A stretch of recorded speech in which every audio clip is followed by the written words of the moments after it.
Good morning from Patty's Garage. This morning, I'm going to talk about bleeding the hydraulic system on my 1959 Bugeye Sprite. And traditionally, I've had a helper hooked up a jar with some fluid in the bottom, had them pump either the clutch or the brakes. Fluid would go in here, you're opening and closing the valve. On the little bleed nipple on either the slave cylinders or down at the wheel cylinders. And that has worked out very well. Depending on how things go today, I may have to return to that. But what I'm going to try this morning is using the Mityvac system, and this was gifted to me. And it is a system where you can just do it as a one-man or one-person bleeding system.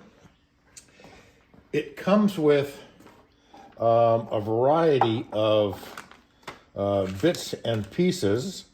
It's got an extension tube in here. It goes down into this reservoir, which is ultimately hooked up to your vacuum pump, the Mityvac vacuum pump. And there's a cap that you can just put on here to seal everything up, a variety of nipples and so forth. And then secondly, I have this unit, which is, I got it from Harbor Freight, but it is, I got it from Amazon, but it looks essentially the same thing as what you would be able to buy at Harbor Freight. Same type of components, a little bit different design, but I'm going to try the Mityvac because that's a very popular system. So that's the one that I'm going to do. The key components to the Mityvac system are the pump itself, and this comes with a gauge that allows this to be used for a variety of vacuum testing.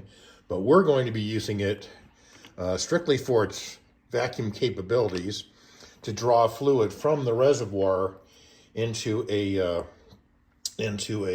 holding reservoir on the unit itself. The cap, there's a couple of different caps, but this is the one that we'll be using. It's marked on the bottom. It says to pump, so that'll go in that direction, going to the pump. There's a short length of hose that goes here to allow that to be connected. And then on the other side of that cap, there is the hose that, there's the hose that goes on to the other side of the cap, and then this will go to the bleed nipple on the either brake cylinders, clutch, slave cylinder, so forth. Now, this particular kit came with a variety of terminating ends that go over the bleed nipple. Now, I have a remote bleeder for my clutch. That's where I'm going to start. And there are, see if I can, those are pretty similar. That one's a little smaller. If you can see the difference, they have a variety of nipple sizes so that you can fit it to virtually any bleed nipple. My issue was that none of them fit. So I'm going to go with just strictly use the tube slipped over the bleed nipple and not use an adapter whatsoever.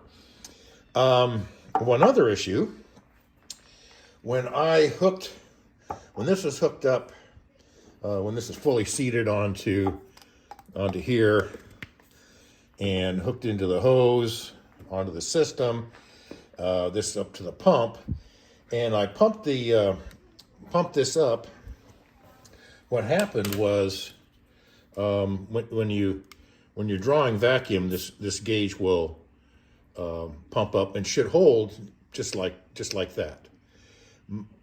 With this particular unit, what was happening, see if I can get it to, it was doing this.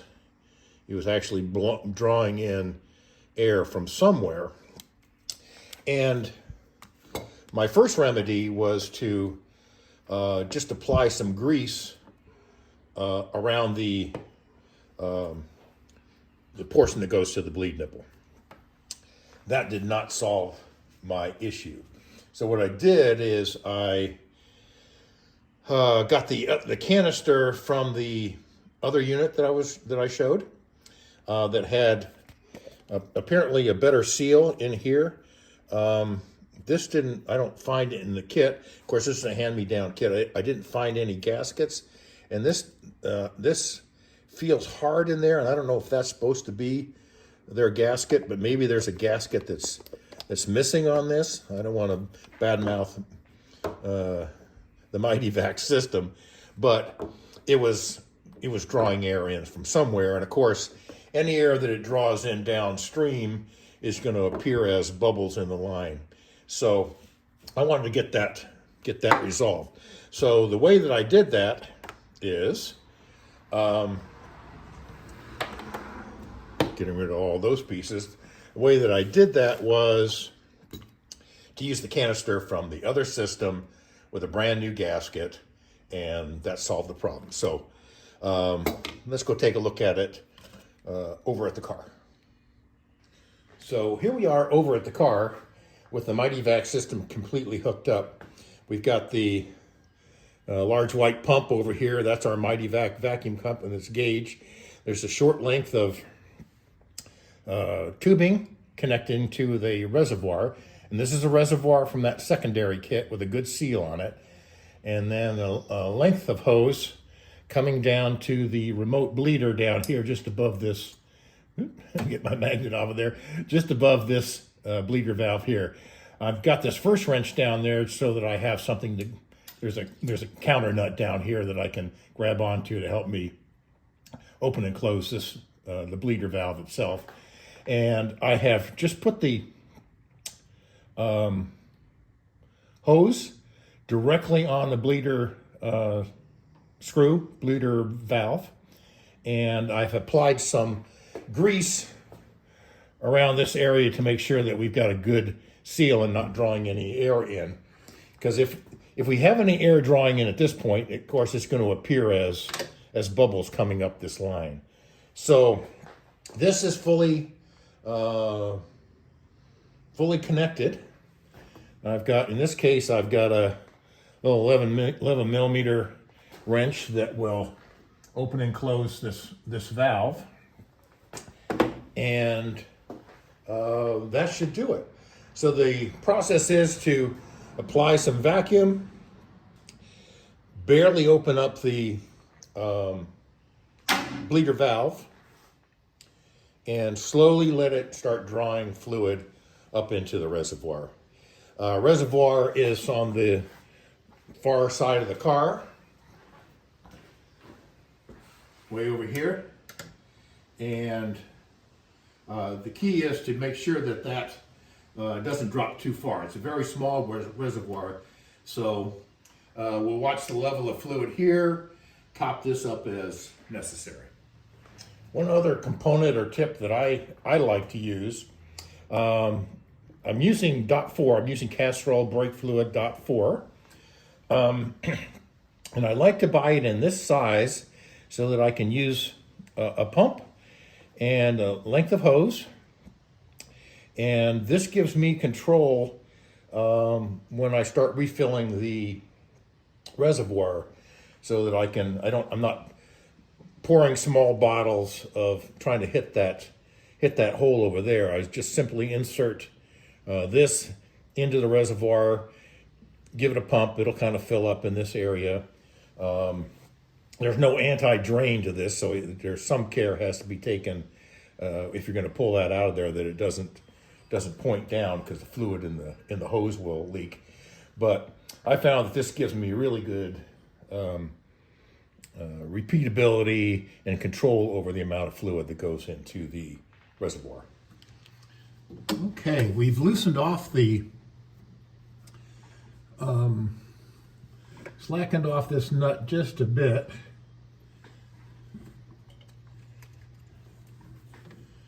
And we're going to see if we can get some fluid flowing up through there.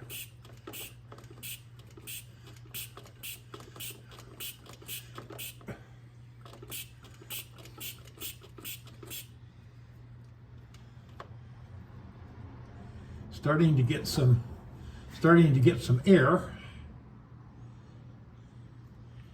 Little bit of fluid, mostly air. We'll just let this kind of work its way through. As it's pumping down, we can see we're starting to lose a little bit of vacuum because it's just pulling all that air up through the tube. We'll pump that up again. Get it up to about 15 pounds.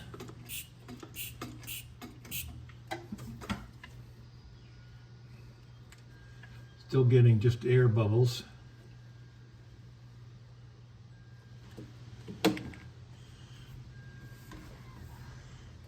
Okay, we're starting to see some fluid flow. Kind of a milky look right now.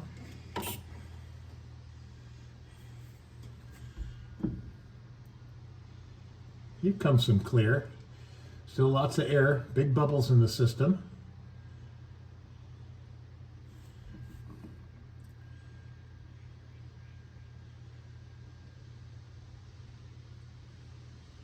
Pretty tiny little bubbles in there right now. We'll let that settle in.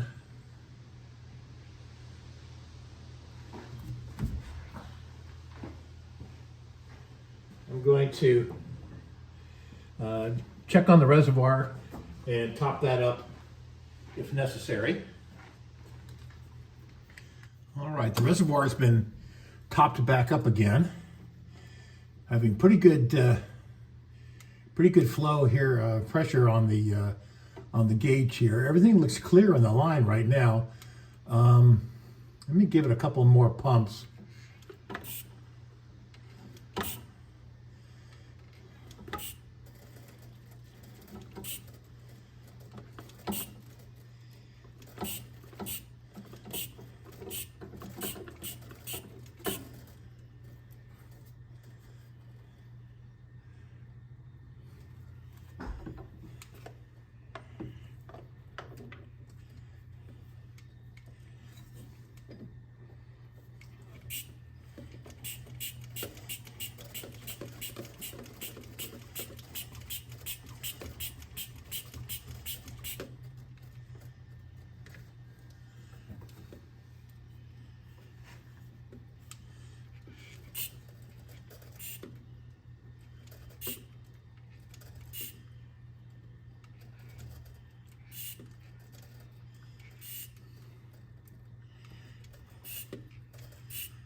Okay, we're looking pretty good here. Just letting the last of this volume come down. I'm going to give it a couple more pumps here. See what else we get. Getting this tiniest series of little bubbles, which generally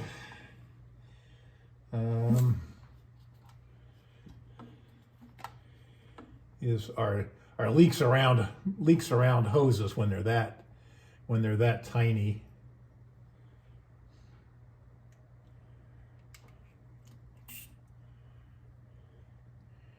These tiny little air bubbles are generally just around the hoses.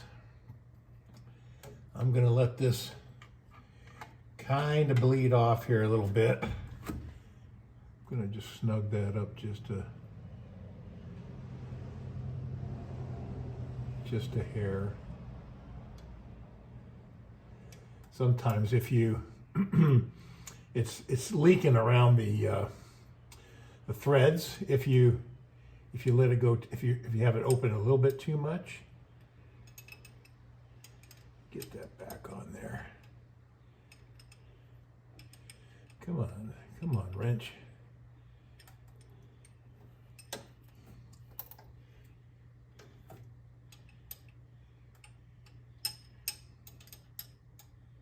There we go. I think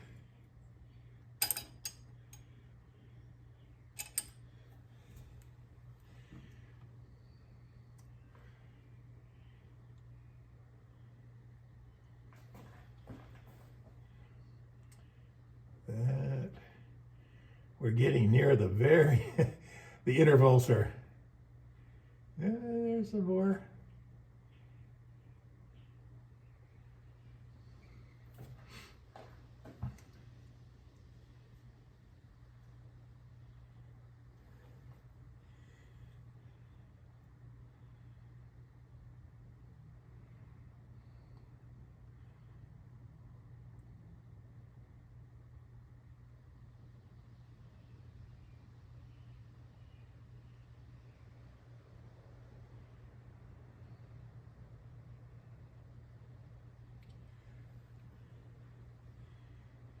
That is the last of the air bubbles, it looks like. Yep, there's a couple more.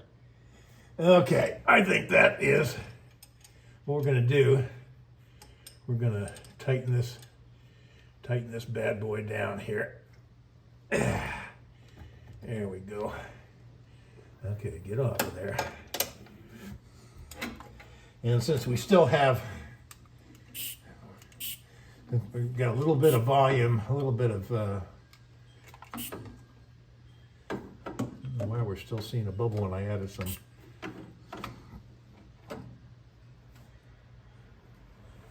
Just make sure make sure this is tight. Get up on there. There we go. Okay, and since we have volume, since we have vacuum rather, when I pull this off, it just sucks all the rest of the brake fluid into the reservoir. So, put that over there. That is a clutch bleed complete.